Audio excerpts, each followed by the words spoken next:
Hello, welcome to the free Excel basic course. I am Shuman Mujumdar. We are in lesson number 6, and in this lesson we will discuss about the Excel table. So in this lesson we will see how can we create the Excel table and different features of Excel table and the table slicer. Here I have some dummy data set with sales rep name in first column, sales date in second column, region in third column, amount in fourth column, and customer ID in fifth column. Now you may think that this is already a table, but in terms of Excel this is not a table, this is in tabular format. Excel tables means a very different thing in Excel. If you want to convert this data range into a table, you can simply select this, go to insert, and here you have this option table, and the keyboard shortcut is Control T. As soon as I click on table, I have this create table dialog box, and here it asks me to confirm this data range. So here, since I selected this entire data, Excel has put in this data range as something that it needs to convert it into table. If your data has headers, then you should keep this checked, otherwise you can uncheck this. And as soon as I click on OK, you can see that it has converted this tabular data range into a table. Now you can see that some differences has come in, the color has changed, some look and feel has changed. I will talk about this, but if you convert a data into Excel table, some features are available which are not available if the data is there in the tabular format. Let me also show you one thing. Let me Control Z and go back. If you do not select this entire data range, if you only select one single cell and you press Control T, you can see that Excel has automatically guessed the area, current area for me. So it's again says this should be the one that should be converted into a table. If you are doing this, you may not want to convert this entire thing into a table, or Excel may not identify this area correctly. So it's a good idea to just double check what this range says. If this is what you want to convert it into a table, then OK, click OK. And also check if your table has headers, keep this checked, otherwise uncheck this and click OK. And as soon as you do this, you can see that a table has been created. Now, as I mentioned, there are some features that become available in Excel tables which are not available by default in your tabular data. So let's see what these features are. As soon as you convert your data into an Excel table, something changes. You can see that the formatting has changed. Now there are color bands in this data. You can see that there is now a downward pointing arrow at the top, at the right of each of these headers. You can see that there is this slight thing here, and if you hover your mouse over it, you would have these tilted double pointed arrows. So what this has done is it has converted this into an Excel table where you have this option to sort and filter each of these columns. So this filtering option is applied to all the columns automatically. You also have this option here so that you can drag and change the range of your Excel table. So for example, if I want to extend this to these two columns as well, I can change this and just leave this. As soon as I do this, you can see that now the same formatting has been applied to these two columns, and the column header gets a generic name. So if you already have a header name, then that remains, but if you do not have a header name, then Excel applies some generic names. So these generic names will be column 1, column 2, and if I extend it further, it will be column 3, column 4. So it applies generic names, and again it also has this drop down of filter and sorting. Let me Control Z, Control Z, Control Z, Control Z, Control Z, Control Z. Alright. Now, if you want to add some data entry to this table, so for example, if I want to add another row here, I want to type my name, all I need to do is rather I point my mouse here, mouse cursor, and I start typing. And if I do this, say I type Sumit Bansal, and as soon as I hit enter, you can see that this has extended, and now this is a part of the table. So this is a good feature in table. You do not need to change these range again and again to tell Excel that, you know, this is the new data and now this should be a part of Excel. All you need to do is just type, and Excel would identify this as new data entry and put it as part of the Excel table. Similarly, if I Control Z and I'm here and I hit tab, you can see that instead of going to the right, it comes down, because this is an Excel table and it comes down and extends this range. Now I also have this row as part of my Excel table. Another very important feature is see what happens when I drag this down. So for example, if I've selected this table, see what is here. It says B, C, D, E and F. These are the column headers. If I drag this down, and if I scroll down, you can see that it changes and becomes sales rep name, sales date, region, amount, and customer ID. So what this does is, you would always have these headers visible. If you're scrolling down, it would change these alphabets to the name of the column, so that you would always know that this is sales rep column, this is the sales date column, region, amount, and customer ID. Another very amazing feature of Excel table is that if you apply any change to a column, Excel identifies that this change is needed in the entire column, and it would propagate that for the entire column. So for example, suppose I'm extending this, and I now say that I have a new target sale value. So I say sales target, and these sales targets are 10% higher than the current amount that I've sold. So here I would say select this and see what happens. As soon as I selected this, it says @amount in square brackets. So this is the way Excel refers to the data in a table. I will talk about this later in this video, but structured references is what this is called, and it is a way to refer a table into formulas, or if you're working somewhere in the Excel workbook and you need to refer to this table. And I say this should be multiplied by 1.1 because I need to increase the target by 10%. And as soon as I click enter, see what happens. As soon as I click enter, it is applied to this entire column, because Excel identifies that you would want to have this change for the entire column. This is a formula that is applied, and if it is applied for one, it should be applied for all. If you do not want it, again, you can manually delete it and change it, but this is something that Excel does it all by itself just to make it easier for you. Now let me bring back the Excel to the original thing and delete this column. If you want to manually add a row in between or a column in between, you can do that by just going to that cell and right clicking, and here you have this option insert, and it says table column to the left or table row above. And in this case, say for example, I just want to insert a row, I can simply click on it, and you can see that the table has been extended and this remains here. Let me do something. Let me type my name and let me show you something. I would copy the date above, I would copy the region above by using the keyboard shortcut Control D. Let me say the sales is 500, and let me say the customer ID is 82. Now I have this formula here where I say sum, and I need to have the sum of all this amount that has been sold. So see what happens. As soon as I select this entire column, Excel has changed this reference. It becomes table 5 amount. Table 5 is the name of this table, and amount is the name of the column. And now when I close this, now when I go to the end and close this and hit enter, it gives me the value. But see what happens when I change this. If I add something to it, so for example, if I add 800, this change is made. Now let me add another entry, and let me go here and again type something. And now when I hit enter, you can see that the formula is automatically updated.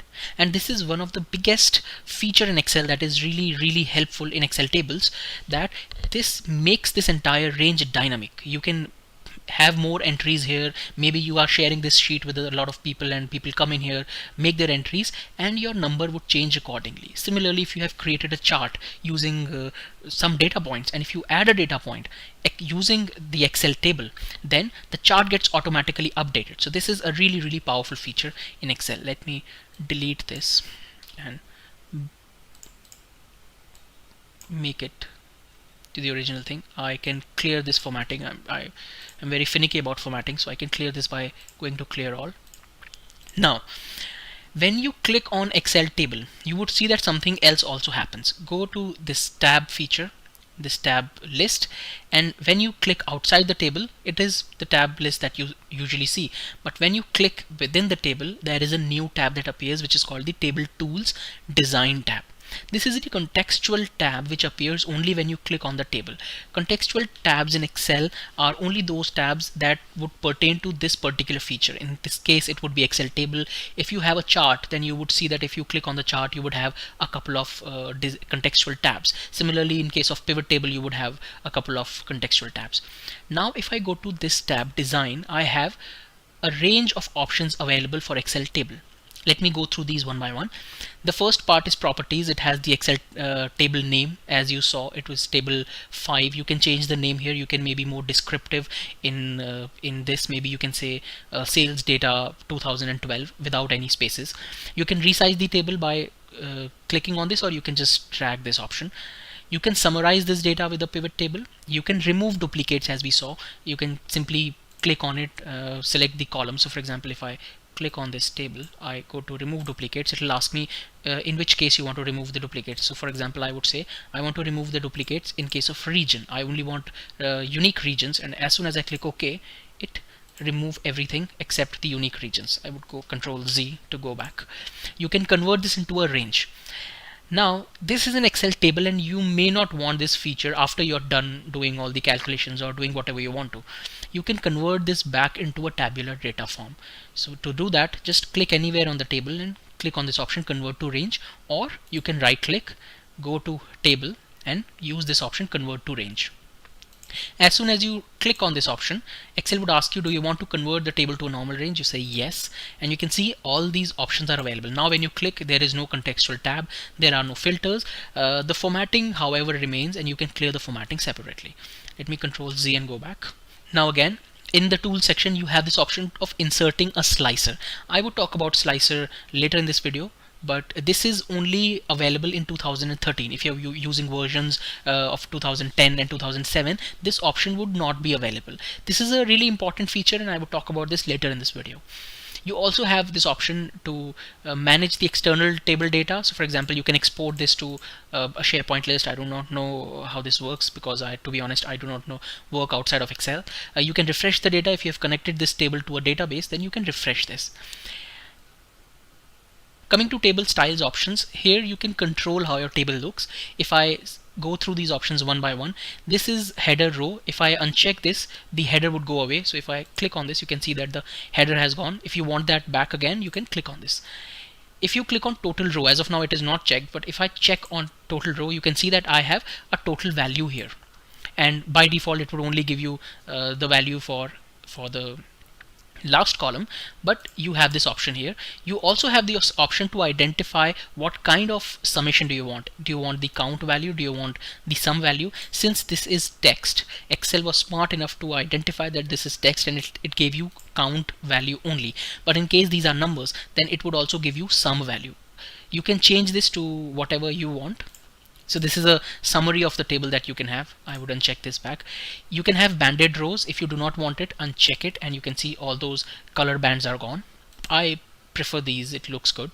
You can have the first column, and as soon as you click on it, you can see that this has become bold. So you can use this option. You can make the last column bold. You can have banded columns. I do not know why would people use it, but if you click on this option, if you uncheck banded rows, you can see that now your columns are banded. I prefer banded rows. And you have this option, filter button. If you click on it, the filters would be gone. Otherwise, your filters are by default available for your headers. If you do not like the formatting Excel has given to this table by default, you can also go to table styles and change this formatting. So for example, here as of now I have this blue formatting, and you can hover around these and see what is the color theme that suits your work. Or maybe you want to keep it very simple, go to a simple just border table, or you can be a bit fancy and choose colors that you want. But this is the styling option that you can use. If you do not like the styling options available by default, you can also go to new table styles and create your own style. If you want to copy or move this table, then you can simply just go Control C, go to the destination cell and paste this.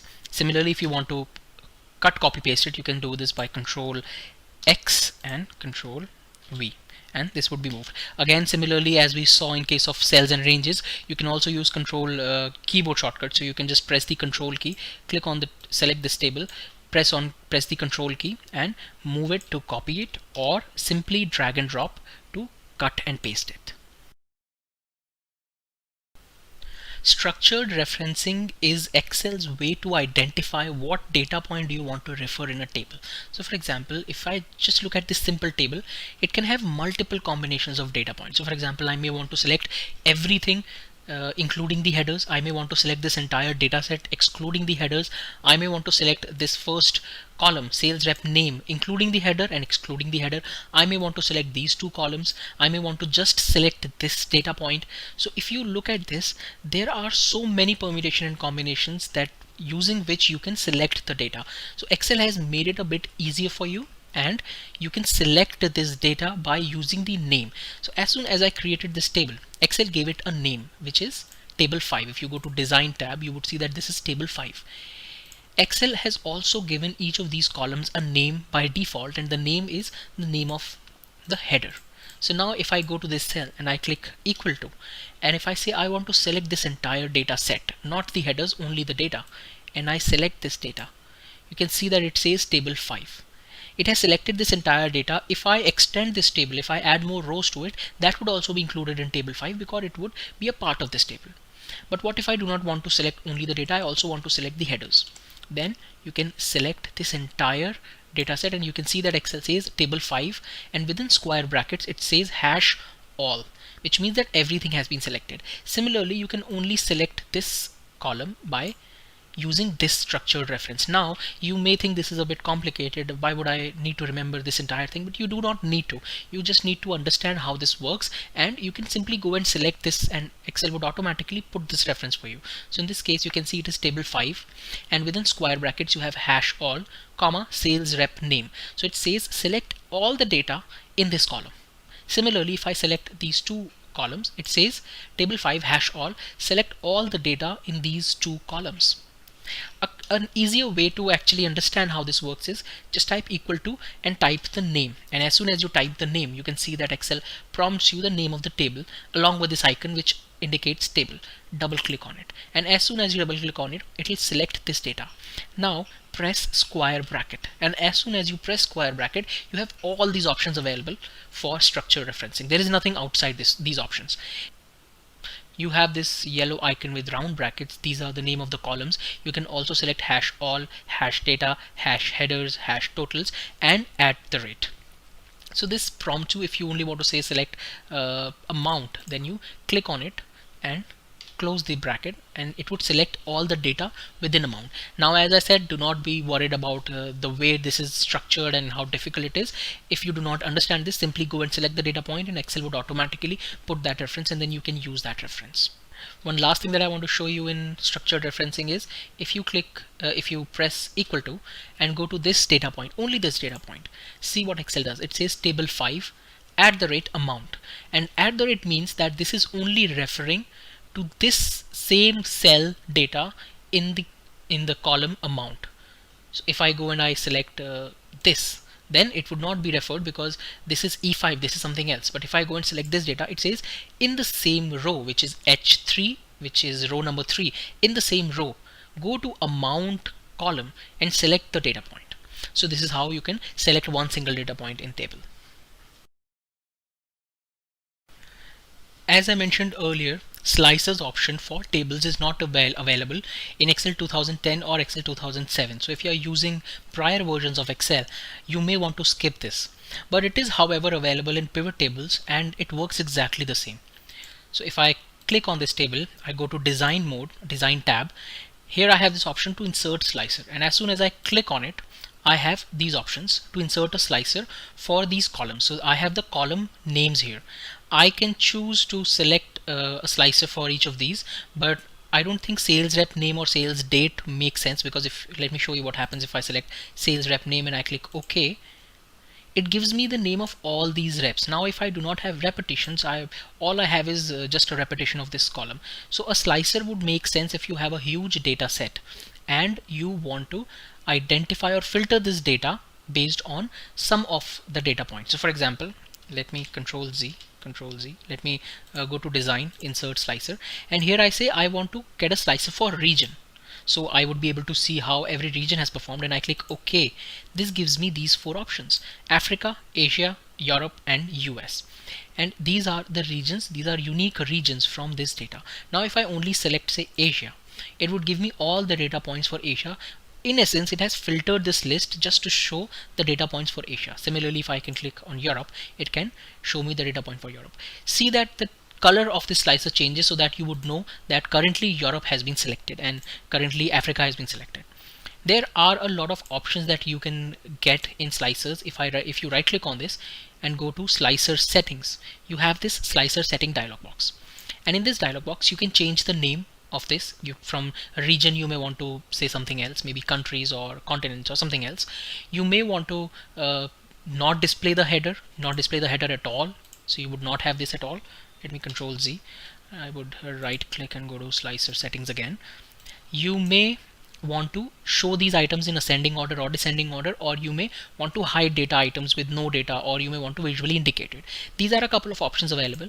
You also have the slicer tools options contextual tab here, and what this does is it would give you these options to style your slicers. For example, you do not like this blue slicer, or maybe it does not go well with the theme of your data or your dashboard, then you can change this slicer, and as you change this you can see that this has changed. Again, you have a distinct color for the slicer that has been selected, but the overall theme changes. So you can use these options. You can also align this slicer. Maybe you can very nicely put it somewhere so that it looks like buttons.